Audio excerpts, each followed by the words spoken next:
अस्सलाम वालेकुम dear students and welcome to IT series tutor channel. Students, आज हम रिलेशनल डेटाबेस मैनेजमेंट सिस्टम का एक बहुत इंपॉर्टेंट एस्पेक्ट डिस्कस करेंगे जिसे रिलेशनल डेटा इंटीग्रिटी कहा जाता है। आज के इस लेक्चर में हम लोग ये सीखेंगे कि ये रिलेशनल डेटा इंटीग्रिटी होती क्या है, इनके रूल्स किस तरीके से इंप्लीमेंट किए जाते हैं और डेटा इंटीग्रिटी की कैटेगरीज कितनी हैं। स्टूडेंट्स, एक्चुअली जो डेटाबेस मैनेजमेंट सिस्टम है ये बाकी तमाम ट्रेडिशनल फाइल सिस्टम के मुकाबले में अपनी रिलेशनल डेटा इंटीग्रिटी की बेस पर ज्यादा फोकियत रखता है।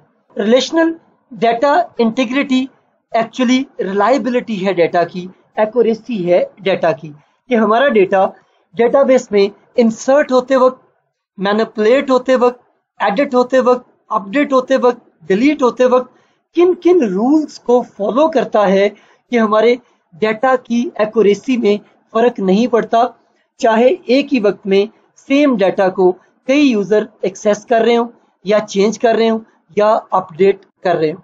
तो ये एक्यूरेसी मेंटेन कैसे होती है, ये रिलेशनल डेटा इंटीग्रिटी इंश्योर करती है। इंटीग्रिटी के रूल्स इस तरीके से डिजाइन किए जाते हैं कि हमारा डेटा रिलायबल रहे और करेक्ट रहे और कंसिस्टेंट रहे। हम उस पर एतबार कर सकते हो कि जो डेटा हमें मिल रहा है हमारे डेटाबेस सिस्टम से वो एक्यूरेट है। ये रूल्स एक्चुअली चेक्स हैं, ये रूल्स एक्चुअली वो सारी रिस्ट्रिक्शंस हैं जो हम डेटा पर मुख्तलिफ फंक्शंस परफॉर्म करते हुए लगाते हैं। नॉर्मली डेटाबेस में हम 3 तरह के फंक्शंस ही लगाते हैं। वो फंक्शंस जो डेटा इंसर्ट यानी इनपुट होते हुए चेक हो रहे हो, वो रूल्स जो डाटा को एडिट करते हुए इंप्लीमेंट हो रहे हो, और वो रूल्स जो डाटा को अपडेट करते हुए इंप्लीमेंट हो रहे हो। सो रिलेशनल डेटाबेस की जो इंटीग्रिटी है उसकी एग्जांपल्स देखते हैं। जैसे एक एम्प्लॉय आईडी है, वो 1 2 3 एंटर होती है, ये वैल्यू दोबारा एंटर नहीं होनी चाहिए। मींस एक एम्प्लॉय की आईडी जो एक दफा असाइन हो गई वो दोबारा किसी और को असाइन ना हो। इसी तरह जो आईडी है वो 2 या 2 से ज्यादा एम्प्लॉइज को असाइन ना हो। इससे हमारी जो डेटाबेस के अंदर एम्प्लॉइज हैं उनकी आइडेंटिफिकेशन खत्म हो जाएगी अगर 2 एम्प्लॉइज को सेम आईडी इशू हो गई तो। इसी तरह एक स्टूडेंट की फीस है वो 10,000 से ज्यादा नहीं हो सकती जब हम एंटर कर रहे हो। एज है वो 60 से वो ज्यादा ना हो, 60 के बराबर भी ना हो, क्योंकि 60 की एज पर उस एम्प्लॉय को रिटायर करना है, वगैरह वगैरह वगैरह। इस तरह की कई चेक्स हम लोग लगा सकते हैं। तो जो कैटेगरीज है डेटा इंटीग्रिटी की वो 3 लेवल्स पर होती हैं। एक हम एंटिटी इंटीग्रिटी, एक हमारे पास डोमेन इंटीग्रिटी है और तीसरी हमारे पास रेफरेंशियल इंटीग्रिटी है। इन तीनों इंटीग्रिटीज की कैटेगरीज को हम डिटेल में डिस्कस करते हैं कि ये किस किस तरह से इंप्लीमेंट की जाती हैं हमारे डाटा के ऊपर। तो सबसे पहले एंटिटी इंटीग्रिटी को हम डिस्कस करते हैं। एंटिटी इंटीग्रिटी से मुराद ये है कि डेटाबेस में जो भी एंटिटी का इंस्टेंस या रिकॉर्ड एंटर होगा उसकी एक अलग से आइडेंटिफिकेशन होगी। तो अगर रिकॉर्ड की आइडेंटिफिकेशन अलग से होगी तो इसका मतलब हमारे पास रिकॉर्ड कभी भी डुप्लीकेट नहीं होगा। सो एंटिटी इंटीग्रिटी ये चीज इंश्योर करती है कि हमारा रिकॉर्ड कभी भी डुप्लीकेट ना हो हमारे डेटाबेस के अंदर। इसी तरह ये रिकॉर्ड जब डुप्लीकेट नहीं होंगे तो फिर यूनिक होंगे। इट मींस कि हमारा तमाम डेटा जो डेटाबेस में एंटर होगा, हर एक रिकॉर्ड वो यूनिक होगा, और जो एंटिटी की आइडेंटिफिकेशन होगी, जिस फील्ड को हम एंटिटी के रिकॉर्ड को रिकॉग्नाइज करने के लिए, आइडेंटिफाई करने के लिए यूज करेंगे, एक तो वो यूनिक होगा और दूसरा हम उसे खाली नहीं छोड़ सकते, उसमें नल वैल्यूज नहीं आ सकती। और ये दोनों चीजें हम इंप्लीमेंट करते हैं प्राइमरी की के जरिए। जब हम किसी एक टेबल में, किसी एक रिलेशन में हम प्राइमरी की इंप्लीमेंट कर देते हैं तो प्राइमरी की ऑटोमेटिकली ये दोनों प्रॉपर्टीज इनहेरिट करता है कि जिस फील्ड को आप प्राइमरी की कर देंगे उसके अंदर ना तो रिकॉर्ड डुप्लीकेट होगा और ना ही उसके अंदर रिकॉर्ड को नल ब्लैंक एंटर किया जा सकता है। तो जब प्राइमरी की ना तो नल होगी और ना ही डुप्लीकेट होगी तो इसका मतलब ये होगा कि हमारा हर रिकॉर्ड जो डेटाबेस में एंटर हो रहा है वो यूनिक होगा। सो डेटाबेस में एंटिटी इंटीग्रिटी को इंश्योर करने के लिए हम प्राइमरी की इंसर्ट करते हैं। प्राइमरी की ना तो नल वैल्यूज को कंटेन कर सकती है, ना ही हम इसके अंदर डुप्लीकेट वैल्यू इंसर्ट कर सकते हैं। सो प्राइमरी की का होना एक टेबल में, एक रिलेशन में एंटिटी के हर रिकॉर्ड की आइडेंटिफिकेशन बनता है। सो हर एंटिटी करेक्टली एंटर तभी होगी जब उस एंटिटी के लिए जो आप टेबल या रिलेशन बना रहे हैं उसमें प्राइमरी की एग्जिस्ट करती हो। अगर हम इसकी एग्जांपल लें तो एम्प्लॉय के टेबल में फोन नंबर को हम प्राइमरी की के तौर पर इस्तेमाल नहीं कर सकते, क्योंकि फोन नंबर को ब्लैंक छोड़ा जा सकता है। हम नेम को भी यूज नहीं कर सकते क्योंकि दो एम्प्लॉयज का नेम सेम हो सकता है। तो इसलिए हम एम्प्लॉय के टेबल में एंटिटी इंटीग्रिटी को इंश्योर करने के लिए जिस कॉलम को, जिस एट्रीब्यूट को as a primary key choose करेंगे वो एम्प्लॉय की आईडी होगी। सो ये employee ID as a primary key use होगी। अब हर एम्प्लॉय को एक तो आईडी डिफरेंट मिलेगी ताकि हर एम्प्लॉय दूसरे एम्प्लॉय से डिफरेंशिएट किया जा सके, और दूसरा हम इसके अंदर ब्लैंक या नल वैल्यूज नहीं एंटर कर सकते। क्योंकि देखिए, अगर फर्ज करें जो एम्प्लॉय आईडी 4 है जिसका नाम अवैस है, अगर हम इसकी आईडी को नल कर देंगे, हम इसमें अलाउ कर दें कि नल वैल्यू एंटर हो जाए, हम इसको प्राइमरी की के तौर पर नहीं लेते, तो हो सकता है कि कई ऐसे एम्प्लॉइज आए कि जिनकी आईडी नल हो जाए, तो फिर हम एक स्पेसिफिक एम्प्लॉय को सर्च नहीं कर सकेंगे एम्प्लॉय आईडी को यूज करते हुए, रिकॉर्ड डुप्लीकेट आ जाएगा। तो इसलिए हम ऐसे कॉलम को एज ए प्राइमरी की सिलेक्ट करते हैं जिसमें रिकॉर्ड ना तो डुप्लीकेट हो और ना ही हम उसे खाली छोड़ सकें कि उसमें नल वैल्यूज आ जाए। दूसरी हमारे पास डोमेन इंटेग्रिटी। डोमेन एक्चुअली हमारे पास किसी एक कॉलम में जितनी वैल्यूज इंसर्ट हो सकती हैं उसकी रेंज कहलाता है। ये एक ऐसा सेट होता है कि जिसके अंदर वो तमाम वैल्यूज लिखी जाती हैं जो एक कॉलम के अंदर एंटर होंगी।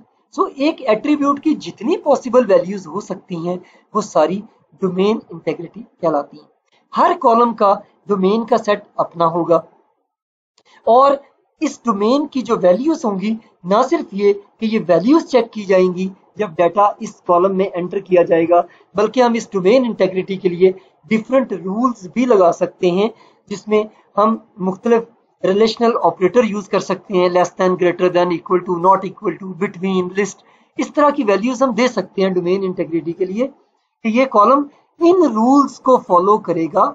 हर वो वैल्यू जो इस कॉलम में जाएगी वो इन रूल्स को फॉलो करेगा या उसकी वैल्यू इसके साथ दिए गए सेट में से ली जाएगी। हम इसको थोड़ा सा डिटेल में डिस्कस करते हैं। सबसे पहली चीज कि हम इसको डिफाइन कर सकते हैं डाटा टाइप के थ्रू। जैसे अगर मैं इंटीजर डाटा टाइप रख दूं, कैरेक्टर डाटा टाइप रख दूं या डेसिमल डाटा टाइप रख दूं, तो ये एक रिस्ट्रिक्शन लग गई कि अगर इंटीजर डाटा टाइप है तो फिर मैं उसके अंदर एबीसी एंटर नहीं कर सकूंगा। अगर कैरेक्टर डाटा टाइप है तो उसमें जो वैल्यू एंटर हो रही है वो मैनिपुलेट नहीं हो सकती, मींस हम उसे मल्टीप्लाई नहीं कर सकेंगे, डिवाइड नहीं कर सकेंगे, प्लस नहीं कर सकेंगे, और इसी तरह डेसिमल वैल्यूज हैं।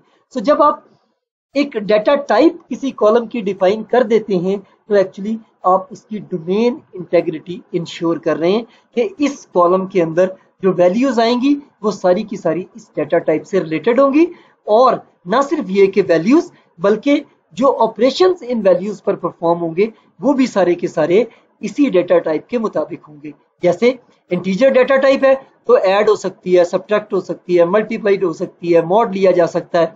अगर कैरेक्टर डाटा टाइप है तो हम दो स्ट्रिंग को जोड़ के यानी कंकैटिनेशन कर सकते हैं, हम दो स्ट्रिंग को कंपेयर करवा सकते हैं, हम दो स्ट्रिंग का कंपैरिजन ले सकते हैं। इस तरह की चीजें डोमेन इंटेग्रिटी के अंदर ऑटोमेटिकली डिफाइन हो जाती हैं जब हम डाटा टाइप उसके साथ अटैच कर देते हैं। दूसरी चीज, हम उसकी लेंथ जो है वो डिफाइन कर सकते हैं। जैसे नेम है तो उसके कैरेक्टर की लेंथ 40 कैरेक्टर हो, अगर रोल नंबर है तो डिजिट 5 होने चाहिए, वगैरह वगैरह। अगर इस रूल को वायलेट करेगी कोई वैल्यू तो वो इसके अंदर एंटर, इस कॉलम में एंटर नहीं हो सकेगी। इसी तरह रेंज है, रेंज के अंदर हम लोअर और अपर दोनों वैल्यूज दे देते हैं। जैसे हम कहते हैं कि एक स्टूडेंट की फीस 0 हो सकती है या 10,000 हो सकती है।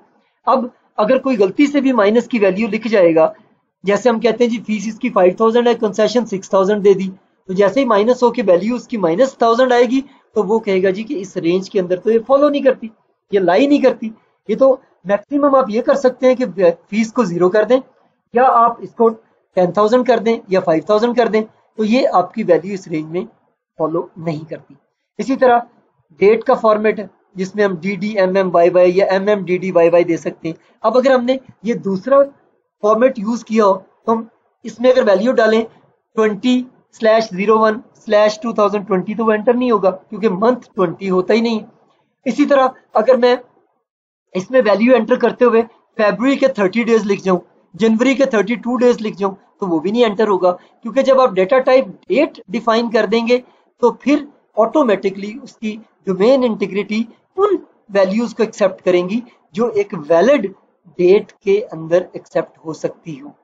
इसी तरह नल सपोर्ट है, हमें कई ऐसे कॉलम्स को नल सपोर्ट एनेबल करना पड़ता है कि जिसके अंदर हम डेटा नहीं लिखना चाहते, जैसे फादर का ईमेल है। अब जरूरी नहीं है कि हर फादर का ईमेल एड्रेस भी हो, तो हम फिर कहते हैं कि इसके अंदर नल सपोर्ट होनी चाहिए। हम इस नल सपोर्ट को एक और तरीके से भी देख सकते होते हैं कि अगर इसमें नल वैल्यू है तो फिर इसके अंदर कौन सी वैल्यू है, उसे हम बाज दफा डिफॉल्ट वैल्यू के साथ रिप्लेस कर देते हैं कि अगर यूजर इसमें कोई वैल्यू नहीं डालता तो ऑटोमेटिकली इसके अंदर कोई ना कोई वैल्यू आ जाए। सो ये डिफॉल्ट वैल्यू इन्हीं नल वैल्यूज को एक और तरीके से मैनेज करने का मेथड होता है कि अगर वैल्यू इंसर्ट नहीं होगी तो बाय डिफॉल्ट ये वैल्यू इसमें ऑटोमेटिकली आ जाएगी। जैसे अगर एक स्टूडेंट अपनी कंट्री सेलेक्ट नहीं करता तो ऑटोमेटिकली उसकी कंट्री पाकिस्तान सेलेक्ट हो जाए। तो अगर आप इसकी डिफॉल्ट वैल्यू ऑन कर देते हैं तो फिर नल वैल्यू ऑटोमेटिकली हैंडल हो जाती हैं कि अगर यूजर गलती से उसको खाली भी छोड़ दे तो उसके अंदर कोई ना कोई वैल्यू जो अपने डिफॉल्ट वैल्यू में अटैच की हो वो उसमें इंसर्ट हो सकती है। इसी तरह हम डिफरेंट तरह के कॉन्स्ट्रेंट्स भी लगा सकते हैं। ये स्पेशल किस्म की रिस्ट्रिक्शंस होती हैं कुछ अलाउएबल वैल्यूज के ऊपर, जैसे एक एम्प्लॉय की जो लिविंग डेट है वो लाजमी उसकी हायर डेट से ज्यादा हो। अब ये तो नहीं हो सकता कि एक एम्प्लॉय जनवरी 2020 में ज्वाइन करे, आप उसकी लिविंग डेट लिखते हुए उसे मार्च 2019 कर दें। अब ये तो पॉसिबल नहीं है कि वो अपने ज्वाइन करने से भी 10 महीने पहले लीव कर जाए। तो इस तरह की कुछ स्पेशल किस्म की रिस्ट्रिक्शंस भी हम लगा सकते होते हैं जिन्हें कॉन्स्ट्रेंट्स कहा जाता है।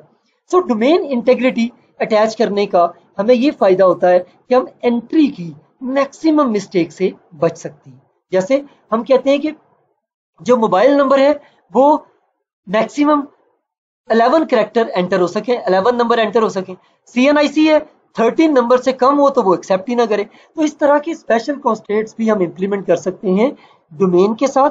तो उसका फायदा हमें ये होगा कि किसी भी कॉलम में जब वैल्यूज इंसर्ट होंगी तो वो इस डोमेन के रूल्स को चेक करके फिर इंसर्ट होंगी, वरना इंसर्ट नहीं होंगी।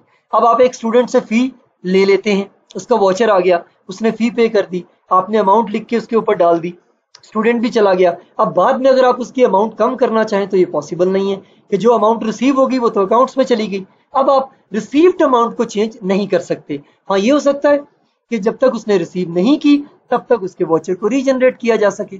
सो डोमेन इंटेग्रिटी बहुत इंपॉर्टेंट होती है और ये डेटाबेस के अंदर एक स्पेसिफिक सेट ऑफ वैल्यूज को इंसर्ट, मॉडिफाई और डिलीट होने में हेल्प देती है और इससे हमारा डेटा हमेशा डेटाबेस में करेक्ट रहता है। तीसरी हमारे पास इंटीग्रिटी की टाइप रेफरेंशियल इंटीग्रिटी है। रेफरेंशियल इंटीग्रिटी एक्चुअली प्राइमरी की और फॉरेन की का आपस में रिलेशनशिप डिफाइन कर रही होती है और ये इंश्योर करती है कि अगर हमारे दो टेबल्स में रिलेशनशिप बना हुआ है, हमने एक टेबल की प्राइमरी की जिसे पेरेंट टेबल या मास्टर टेबल कहा जाता है, किसी दूसरे टेबल में लिंक करने के लिए इंसर्ट की है जिसे चाइल्ड टेबल या स्लेव टेबल कहा जाता है, तो जब तक मास्टर टेबल में डेटा ना हो तब तक स्लेव टेबल में डेटा इंसर्ट ना हो। पहले पेरेंट टेबल पॉपुलेट होगा, फिर उसका चाइल्ड टेबल पॉपुलेट होगा। सो ये दो तीन चीजें हैं जिसे इंश्योर करती है रेफरेंशियल इंटीग्रिटी। सबसे पहली चीज, अब देखें एक स्टूडेंट का आप एडमिशन करते हैं तो सबसे पहले उसका रिकॉर्ड एडमिशन के टेबल में आएगा। जब उसका एडमिशन हो जाएगा तो तब अटेंडेंस के टेबल में भी जाएगा, तब लाइब्रेरी से वो बुक भी इशू करवा सकेगा, तब वो स्पोर्ट्स में भी जा सकता है, तब वो कॉलेज के और बोर्ड के एग्जाम भी दे सकता है। और अगर आप एडमिशन टेबल से उसे डिलीट कर दें और उसका एग्जाम लेने की कोशिश करें तो सिस्टम आपसे कहेगा कि ये स्टूडेंट तो एग्जिस्ट ही नहीं करता। ये तो जब तक पेरेंट टेबल में यानी एडमिशन टेबल में नहीं आएगा, इसको रोल नंबर एलोकेट नहीं होगा, तब तक ये किसी चाइल्ड टेबल में यूज नहीं हो सकता।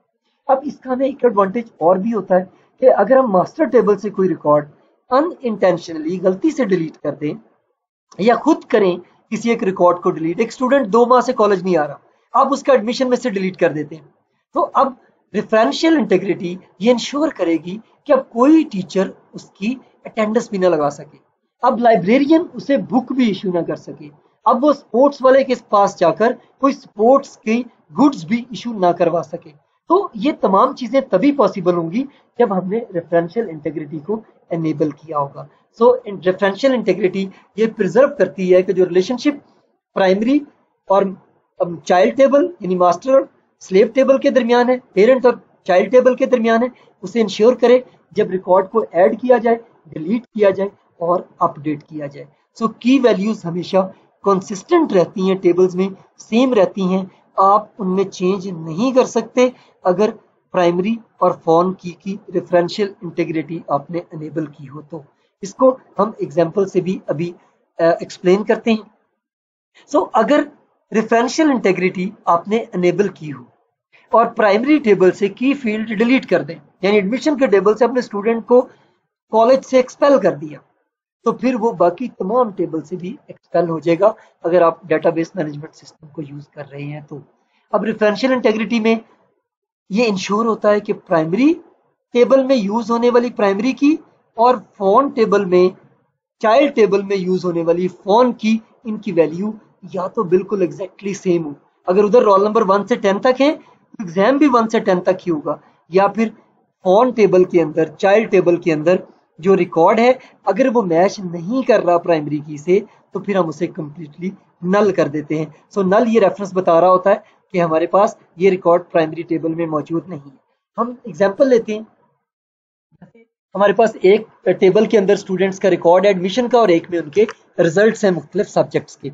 अब प्राइमरी टेबल में या पेरेंट टेबल में roll number as a primary key है और हमारे पास जो सब्जेक्ट के मार्क्स का टेबल है उसमें कंपोजिट प्राइमरी की है, रोल नंबर और सब्जेक्ट की मदद से हमने बनाई हुई, क्योंकि इसमें ना तो खाली रोल नंबर से मार्क्स निकल सकते हैं, एक रोल नंबर के अगेंस्ट मल्टीपल मार्क्स आ रहे हैं, इसी तरह एक सब्जेक्ट के अगेंस्ट भी हमारे पास मल्टीपल मार्क्स आ रहे हैं, इंग्लिश है फिर इंग्लिश है फिर इंग्लिश है, तो जब तक रोल नंबर और सब्जेक्ट दोनों नहीं बताएंगे तब तक मार्क्स नहीं मिलेंगे। अब इन दोनों टेबल्स का लिंक करने के लिए हमने रोल नंबर को रोल नंबर के साथ एज ए फॉर्म की अटैच कर दिया।